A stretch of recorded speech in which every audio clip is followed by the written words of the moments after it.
Be. Nung ginagawa ko itong message na to for you, medyo naiiyak na ako kasi ang daming memories na nagpa-flashback sa isip ko. Remember 10 years ago, nung una tayong magkita sa church, di pa tayo agad nag-usap nun kasi akala mo mataray ako. Nakala ko din mataray ka. Nagtanungan pa tayo ng first impression natin sa isa't isa. But who would have thought na yung simple approach natin sa bawat isa noon, ito yung magiging result. After 10 years, here I am, standing in front of you, filled with gratitude for being chosen as your maid of honor sa pinakamahalagang milestone sa buhay niyong mag-asawa. Parang kailan lang tuwing mag-MC ka o sasayaw tayo sa simbahan.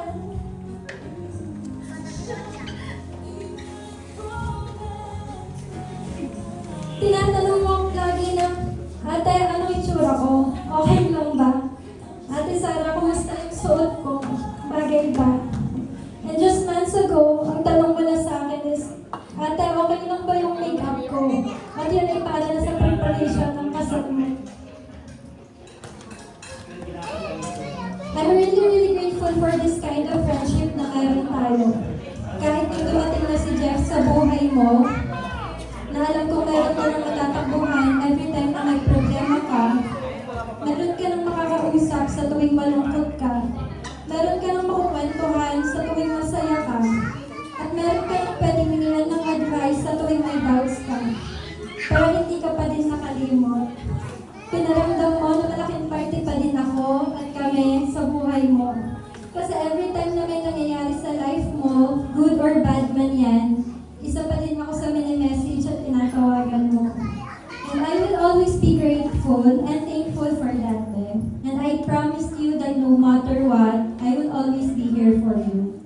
And for the both of you, Mika and Jeff, sana lagi niyong gawing center si Lord sa buhay niyo, sa pagsasama niyo.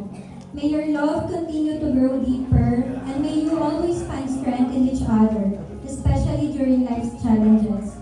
May your marriage be filled with love, laughter, patience, and understanding. Once again, congratulations and best wishes to your new journey.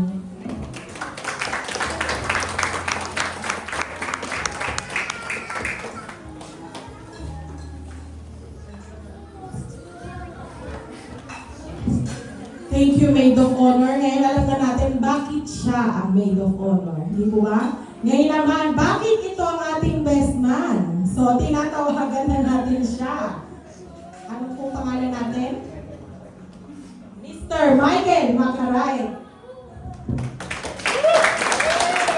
So, yan guys, nandito na tayo sa part na to. Again, congrats to you guys. And before I end my speech, I just want everyone to prepare their drinks because after my message, let's gonna have a toast, okay?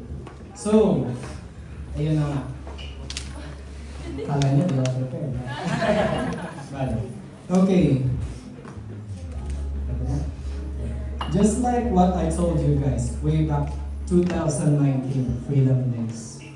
If you guys love each other, you're gonna have to fight for each other. Again, I repeat, okay? Don't get confused. Fight for each other, not fight one another. Okay? Fight with each other. Okay, and I just want, since you guys been in my marriage way back 2024, I just want to share what my tita said to us and to your Ate Bianca. Sa pagsasama sa isang relasyon, basta may respeto, panalo. Tama ba? Amen. Tama. So, kahit na anong mangyari sa relasyon nyo, kayo at kayo lang din naman ang makakaresolve. So, it's better to talk it, right? So, to resolve all the issues. At yun na nga, pagka may respeto kayo sa isa't isa, doon pa lang, panalo na kayo. So I'm gonna invite everyone, grab your drinks, and let's gonna have a toast for the bride and groom.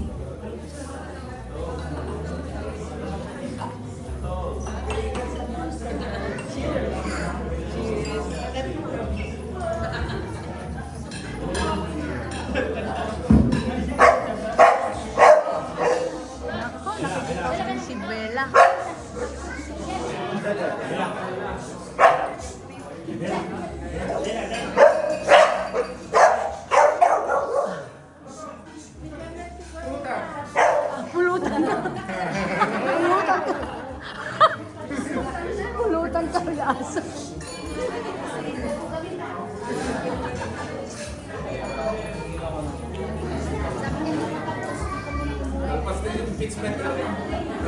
Pagkasal. Ang nangyari sa impeachment? Wala.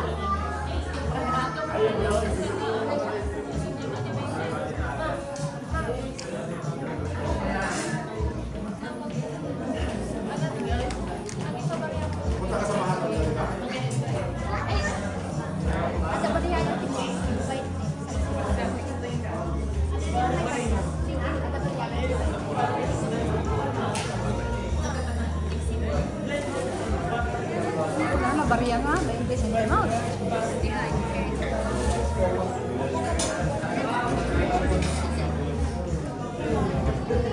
Meron po ba tayong, ito po may open po na.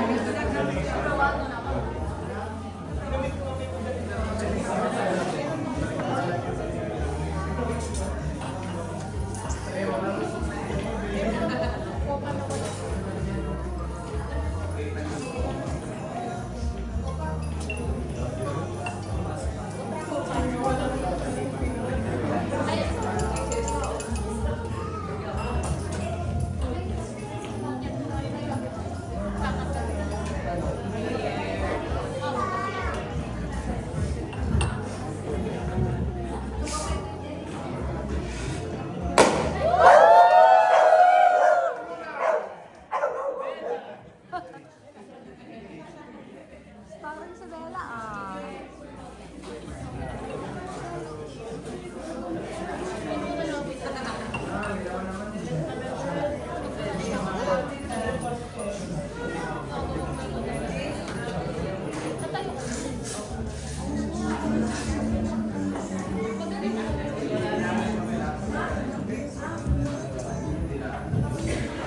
So let's go guys, let's stand up and let's have a toast for the bride and groom. Okay.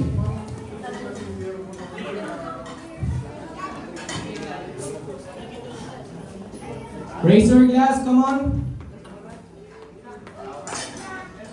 Uno, dos, tres. ¡Viva los novios! ¡Viva!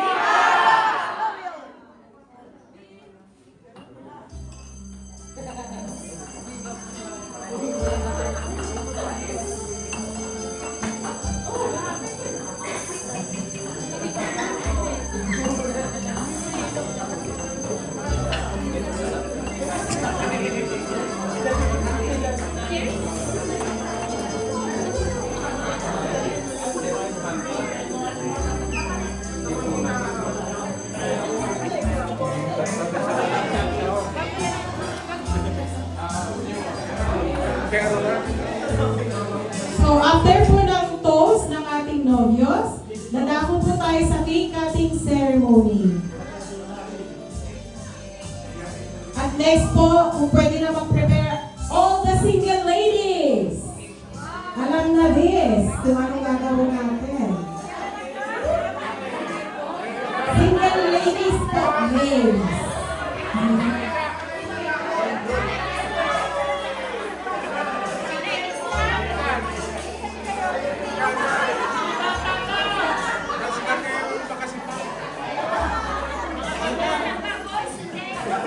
Ano ba yung gagawin nila?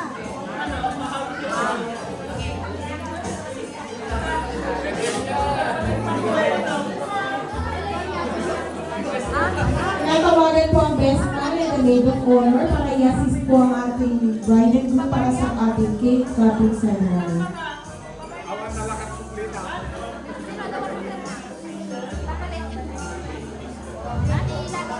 Las solteras, tenéis que estar preparadas ya. Kapalitan ka na.